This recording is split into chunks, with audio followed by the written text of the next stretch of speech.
Farming and the global economy makes a very firm and direct argument in terms of how to correct the problem we've sort of created for ourselves in terms of farming, in terms of the economy, in terms of how we get food on our plates. And he does this in a very direct and emphatic fashion, although with some things he could have done better, perhaps. The author here is Wendell Berry, who is an incredibly renowned essayist and writer, widely respected, often writing about natural issues. And here he discusses how farming, once upon a time, used to be, and somewhat ironically termed, a solar-powered enterprise, in that all of it was just done by animals and people who were, in effect, run by the sun, powered by the sun. But then over the course of time, in the post-World War II era, we became highly mechanized. We started using fertilizers. Today we have, Monsanto, and we have giant machines doing all this work, whereas before it was,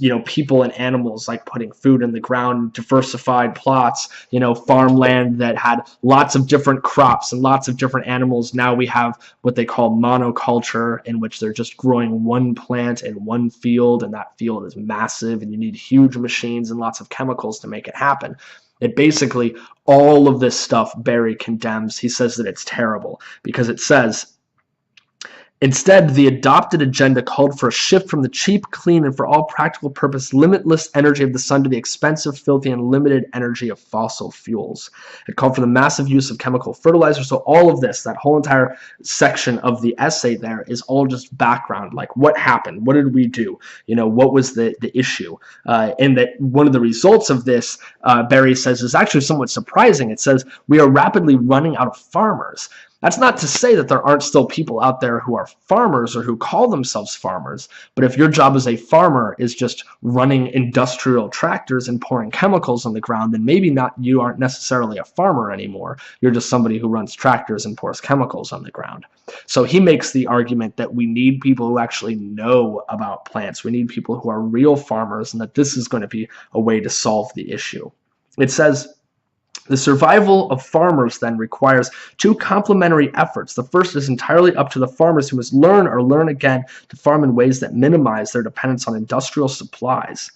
The second effort involves cooperation between local farmers and local consumers.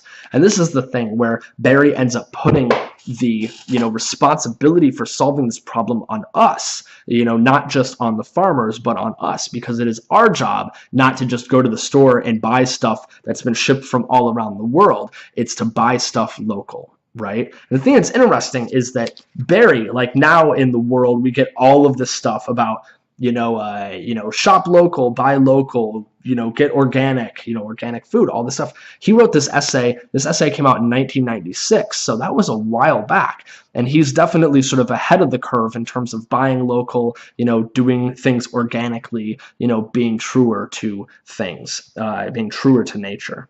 It says, in order to do the work that we must do, we do not need a national organization. What we must do is simple. We must shorten the distance that our food is transported so that we are eating more and more from local supplies more and more to the benefit of local farmers. So that right there, his thesis, right, his argument, the thing he's trying to persuade us of, is incredibly clear, right? Like, reduce the distance, right? Buy local, get real stuff made by real farmers. I did mention at the beginning of this talk that there's some things that he could have done better. And that's one thing I want you to think about in terms of this essay, is that he makes this argument, he makes this case, and a lot of times he's very emotional in it. But one thing that this piece is missing is he doesn't have a lot of data, right? There aren't a lot of hard facts. He doesn't necessarily have a number on how many farmers there are. He doesn't have a number of how many farms there are, or how much food there is, or how much the food travels, or how much it costs, or how healthy it is. Those sort of pieces of data are the types of things that could take even a piece like this, which is generally well written, and could kick it up to the next level. So that's something to keep in mind for your own writing.